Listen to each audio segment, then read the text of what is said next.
Les métiers du développement territorial se sont construits progressivement à partir d'une diversité d'influences en termes d'idéologie, comme le catholicisme social, ou de pratiques, telles les premières expériences de développement local ou international dans les pays dits en développement, ou encore l'éducation populaire.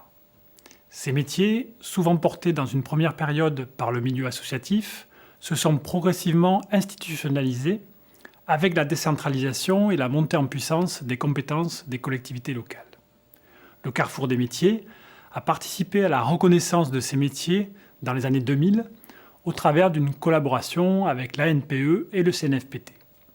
En 2005, le référentiel Cœur de métier des développeurs territoriaux a ainsi été élaboré avec une soixantaine de professionnels d'horizons variés, provenant du développement économique, de la politique de la ville, du développement rural, ainsi que des employeurs et recruteurs. Le tableau suivant synthétise ce référentiel. Ce tableau permet de souligner la diversité des compétences requises pour exercer ce métier. Les travaux du Carrefour ont permis ensuite de mettre en évidence une diversification et une extension des pratiques du développement.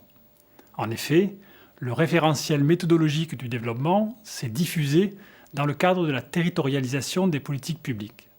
C'est-à-dire que progressivement, les modalités d'action expérimentées dans le cadre du développement local, à savoir le mode projet, le partenariat, la contractualisation et la participation des habitants, se sont étendues à d'autres domaines des politiques publiques. Ceci avec pour objectif d'adapter une politique nationale aux spécificités d'un territoire. L'institutionnalisation du développement territorial a eu également comme incidence une technicisation et une spécialisation des métiers. Ces concepts signifient que d'une part, les paramètres juridiques, administratifs et financiers des projets se sont complexifiés, générant un temps dédié à l'administration du projet plus important, au détriment le plus souvent du lien avec les acteurs. Et d'autre part, que les missions ont eu tendance à progressivement se spécialiser sur une thématique.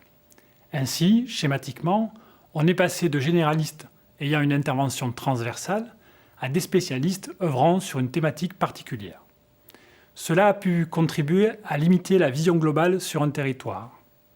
On a assisté notamment dans les plus grosses organisations à une certaine division du travail, avec une dissociation des fonctions stratégiques et opérationnelles. Enfin, on constate ce qu'on qualifie de normalisation des pratiques, c'est-à-dire des missions qui sont de plus en plus prescrites dans leurs moindres détails. Par exemple, pour certains programmes européens, la participation de la société civile est définie au travers d'un nombre précis de réunions et de forums à réaliser.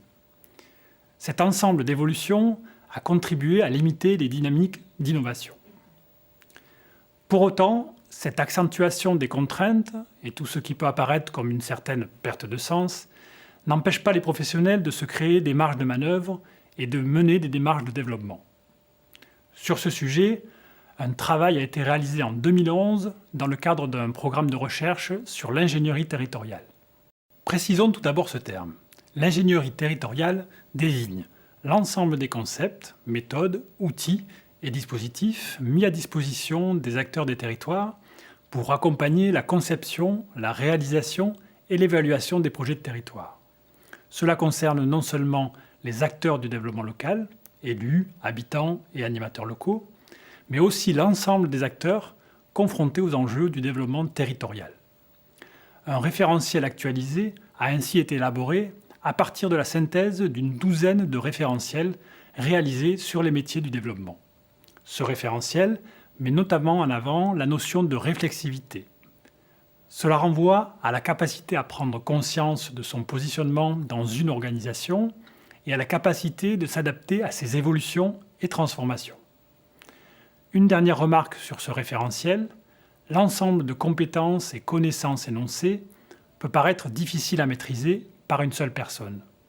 On parle alors de plus en plus d'équipes projet, susceptibles de réunir un ensemble de compétences humaines et techniques nécessaires pour coordonner un projet de territoire.